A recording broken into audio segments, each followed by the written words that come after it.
Rainbow Street.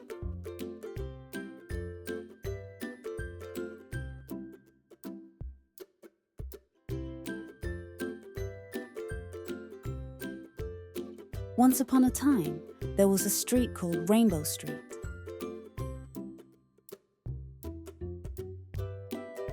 The most striking feature of this street was the row of houses lined up side by side, each painted in a different color. Every house had its own unique story. One morning, two friends named Ahmet and Defne stood in front of the row of houses.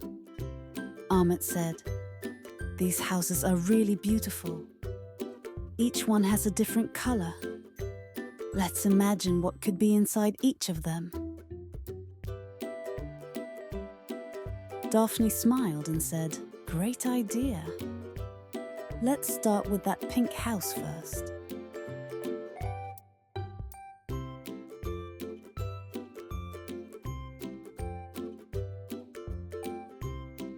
There were beautiful flowers in the windows of the pink house. Ahmet said, "There must be a pastry chef living in the pink house. Every morning, he wakes up early to bake delicious cakes and cookies. Sweet aromas drift out from the house's windows."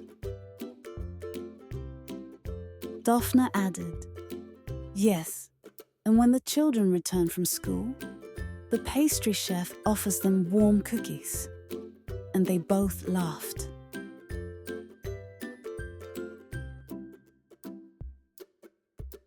Then they looked at the yellow house.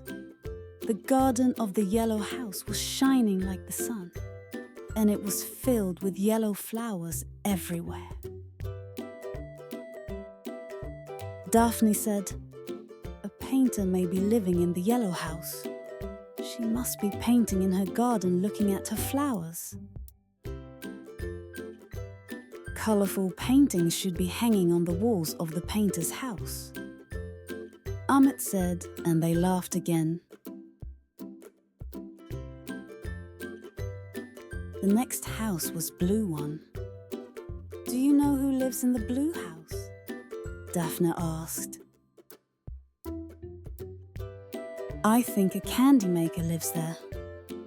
Every holiday, he gives out chocolates and candies to the children who come to his door. Thanks to these sweets, the children are filled with joy every holiday," said Daphne. Ahmet said, "Then these candies are not only delicious, it must also be magical." "He must be giving people happiness and joy with the magical candies he hands out," Ahmet said. Daphne loved the idea of magical candies.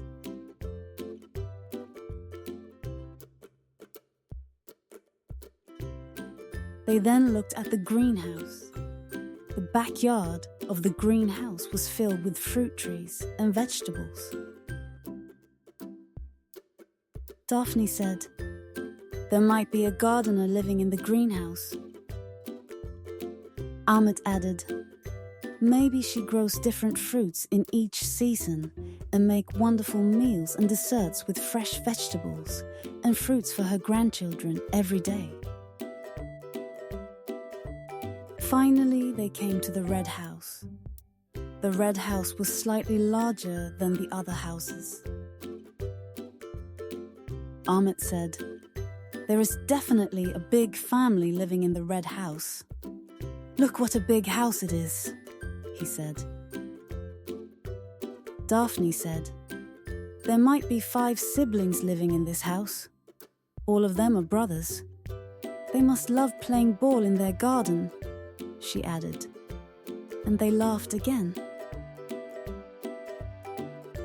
That day, Ahmet and Daphne stood in front of the lined-up houses. They were very happy while dreaming. The fictional characters living in each of these houses added even more color to their world and brought them closer together.